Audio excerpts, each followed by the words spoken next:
Good afternoon po. Good afternoon po. Congratulations on your letter citation for today. Thank you. Kasi nakita ko medyo mataas yung bigay namin sa iyo and we appreciate your demonstration today. So,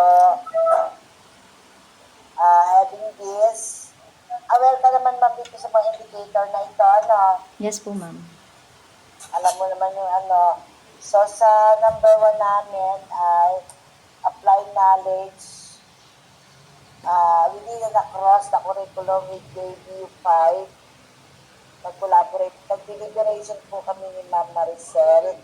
Siguro nakulangan kami kasi naghanap kami ng integration o tumawid ka sa another subject area. Ano po ma'am? Next is number 2. Use a range of teaching strategies ng literacy and numeracy.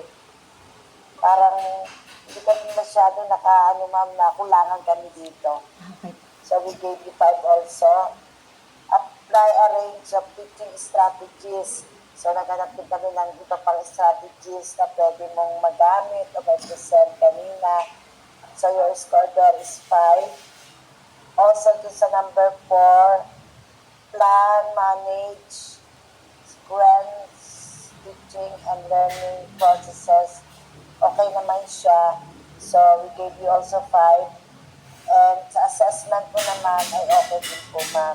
So congratulations and see you in that at Antipolo.